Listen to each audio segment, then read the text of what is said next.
Another brand new day for a brand new house tour here in BF Homes Parañaque. And i-explore nga natin itong massive modern design house na may lot area na 367 square meters at ay floor area na 420 square meters at facing southwest yung orientation.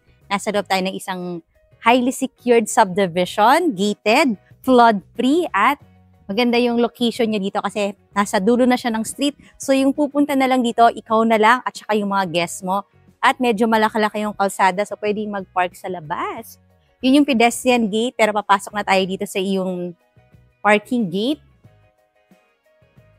Kasya rito 3 SUV yung malalaki ha. Fully covered. Tapos merong platform para hanggang dito lang yung gulong mo. So yung bumper mo safe na safe. Oh, malaki siya. Tapos dito naman, may platform. At meron ditong, ang nice nito, yung mga rock na may waterfalls. So yun yung feature niya dito sa labas. Ayan o, ganda. Ito na yung iyong fully covered porch na pwede ka maglagay dito ng mga upuan. Parang serve na rin as your receiving area. Kasi hindi naman mababasa kahit maglagay ka rito ng mga furniture. And look, ang ganda ng plant. May gate dito papunta sa iyong side garden at dun sa likod ng house. May gate pa kahit highly secured na ha. O diba ang laki nitong area na to. And this is our main door. Massive din yung door. Meron kang automatic door lock system, Philips yung brand. Bago natin ipagpatuloy ang ating house tour, request ko rin na i-click mo na yung subscribe button ng ating channel na Home Search Philippines para updated ka lagi sa mga videos na magagandang bahay at isa na to doon. Welcome to your gorgeous, clean design house. Ito na yung pinaka-foyer. At pagpasok mo, makikita mo kagad ang iyong ganda kasi meron ditong mirror. As in, mataas siya. Ito, pwede ka pa rin maglagay dito ng mga furniture. Ang ganda ng zoning ng bahay. Kasi, pagpasok mo from the main door, kung gusto mo nang umakyat, ito na kagad ang iyong staircase. Pero kung gusto mo naman pumunta dito sa iyong living area, malaki siya. Open layout ng iyong living dining area na fully air-conditioned. Ayan o, ang lalaki ng mga AC nyo dyan. Mga inverter type AC. Tapos, may makikita kayo ditong sliding door. Kasi this will serve as your den. Meron ding AC at malaki-laking den ito. Pwede mo siyang i-enclose. Ang maganda sa den na to, meron kang garden. As in, kahit nakabukas na, just in case ayaw mo mag-aircon, tapos i-open mo lang to, may mga natural air na papasok. Kasi, ayan. Tapos, syempre, meron ng mga mosquito net para hindi naman papasok ang mga insects. Hanggang taas yan, ha? So, kahit nga nakabukas ang iyong mga sliding doors, okay na okay. Tapos, meron din ditong gate papunta doon sa other garden naman. O, ang lush ng iyong mga plants dito. Tapos, may access din to papunta doon sa iyong garage. O, very nice. Ang ganda ng concept, no? Tapos, ang lalaki ng mga, ng mga plants, parang tropical garden siya. So, ito naman ang iyong bar. Meron ka ditong 2 stool. Kita mo naman dito ang iyong kitchen. CCTV ready na rin itong bahay. So, open layout ng living dining. Pero yung kitchen, medyo maganda yung space niya dito. May center island. Tapos, meron ka pang wine chiller, oh. Modern design. Galing. Meron kang 3-burner stove. Yung iyong cute din ang style nitong kanyang Hamden na range hood. Maaliwalas kasi maraming mga windows. At may AC rin dito sa iyong kitchen. So, hindi mainit pag nagluluto ka. Fully fitted kitchen complete with all appliances. Meron kang Elba na microwave, oven toaster, or ito naman ang iyong double door refrigerator. Mga brand new rin yan, syempre. Tapos yan, meron tayo dito mga food pantries. This is your show kitchen. Tapos meron ka ditong door na glass. Kitang-kita mo kung may papasok, kaya hindi kayo magbubungguan. And this is your other kitchen. Pwede ka pa maglagay dito ng if you want another refrigerator. Tapos meron siyang helper's room. I think this is the helper's room. Ayan. Tapos this is the bathroom naman ng helper. Ito na rin yung pinaka-laundry area.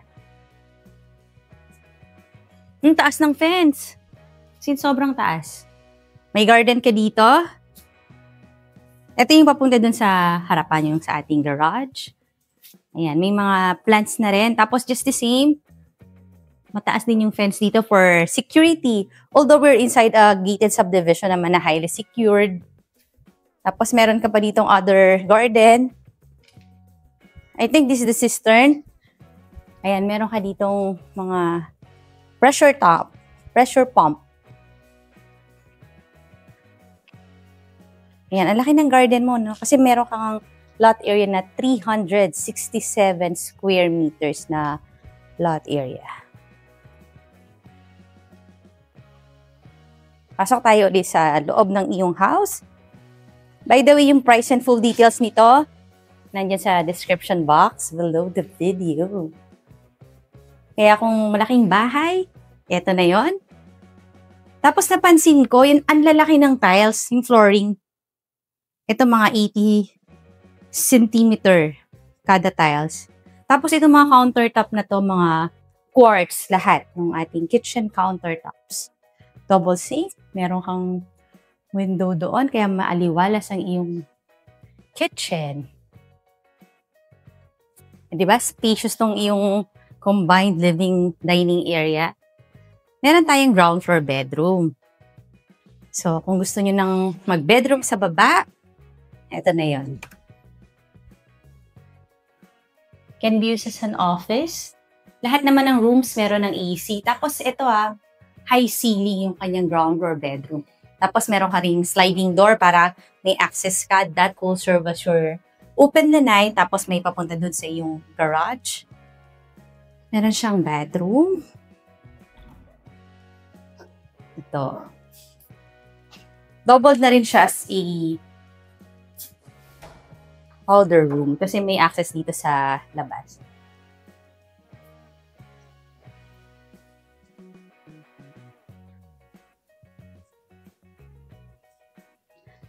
Dito tayo sa ating staircase para makita nyo na ang oversized bedroom sa second floor. Pero bago natin pagpatuloy ang ating house tour, request ko na i-like ko na yung Facebook page ng Home Search PH para makita mo yung pictures nito at madami ka pang makitang nice houses. Ito, meron ka ulit ditong window, may screen para maaliwalas dito sa area na to. Tapos ang kakapal ng mga steps. So, malapad din siya, so dalawang tao pwedeng umakyat at bumaba. Another window, may screen din. Ito na yung mirror natin na tumagos hanggang dito sa may second floor. Yun yung nasa baba, yung pagpasok ng door. Ang ganda lang ng malaking salamin. At look at the space. Ito yung pinaka family area na fully air conditioned. Tapos meron kang Daikin AC. Kaya naman ang lamig-lamig siguro dito kapag naka-on yung AC na yan. At meron kang balcony. Ang laki Mga tempered glass naman to. Even yung nandun sa mga staircase are all tempered glass. Tahimik ang iyong subdivision. At maganda naman yung mga neighbors.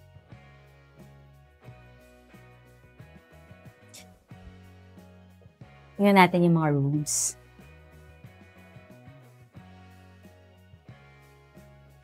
Ito na yung unang room. By the way, engineered wood flooring yung lahat ng nasa second floor. Tapos, panoramic windows with screens. And may AC na. Meron ka ritong cabinets. At meron kang ditong ladder kasi storage yung nandun sa taas. Tapos meron din siyang own battery.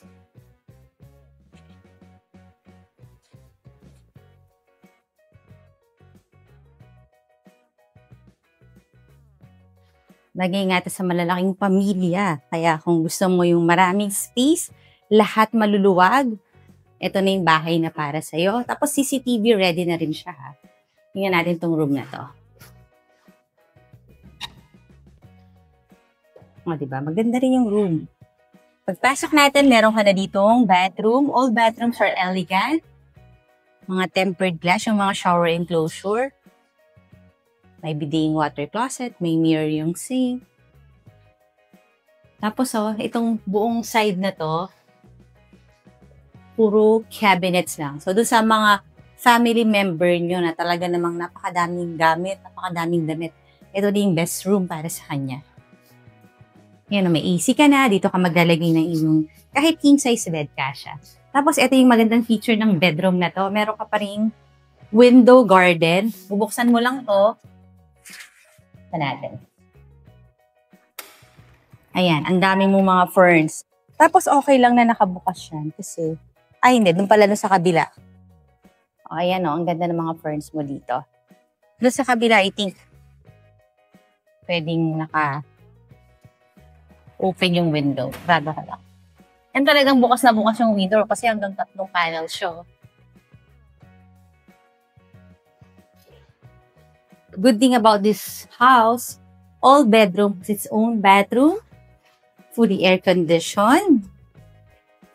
Ito naman yung maganda namang feature nito. May access siya, pwedeng dumaan from the window dito sa yung balcony. Kasi sobrang laki ng window, no? Ano siya? Panoramic windows. Ito yung sinasabi ko, na kahit nakabukas lang itong window na to, hindi papasok yung mga insects kasi naka-mosquito net siya. Tapos yung baba, yun yung garden natin na naka-mosquito net din. So, walang papasok na lamok, fresh air lang. Tapos yan, mga ferns. Ito naman ang kanyang elegant-looking bathroom. Malalaki yung space ng bathroom mo. Kapag pumasok ako, ang luwag pa niya rito. Maganda rin yung mga fixtures ng iyong bathroom. Tapos ang shower enclosure niya, mga tempered. Ganda rin yung mga nakalagay dito. Lahat malalaki yung mirror, mga bevel dyan dulo niya. Tapos may ventilation kasi meron ka rito mga malalaking size ng windows na may screen. So, bubuksan mo lang yan para wag magkakaroon ng molds or moist sa iyong bathroom. And just the same, although mas malaki yung isa, talagang itong buong wall na to, cabinet. At ang maganda, hindi siya nakalabas. I think, mas mahirap yung execution kasi para lang siyang wall, parang kapantay siya ng wall. Nakaka 3 rooms na tayo dito sa ating second floor. At ito na nga yung master bedroom. Yung price na nasa description box below the video. Pwede rin nasa comment section. And this is your master bedroom. And see how big. As in, sobrang laki. Kaya kung gusto mo talaga ng space, punong-puno ng space itong bahay na to. Ang ganda kasi talaga ng space planning niya. So, ito na yung master bedroom. Nandito na rin yung mga CCTV. Pwede kang maglagay ng up to 9 CCTV cameras, pero currently meron ka lang 8 cameras. Tapos dito pwede ka rin siguro dito maglagay na lang ng bed, no? Para mas maganda rito yung bed. Tapos may side lamps ka. May mga cove ceiling din tong house mo, itong bedroom mo, tapos fully air conditioned. Tapos ito yung iyong papunta sa bathroom and walk-in closet muna. May mga lagayan ka dito. Yan, may salamin na rin para pag outfit check ka. Maganda. And this is the bathroom. Meron kang bathtub, parang sitting bathtub ang tawag dito. Maganda siya. Tapos yung iyong rain shower from the ceiling. Ayan. Ito naman mga tempered glass. Tapos double sink. His and hers. Ang ganda ng mga fixtures na ginamit, no? Malakas din naman yung water pressure dito sa BF Homes. 24/7 din ang kanilang water supply. Hindi naman nauso yung brownout dito sa BF Homes.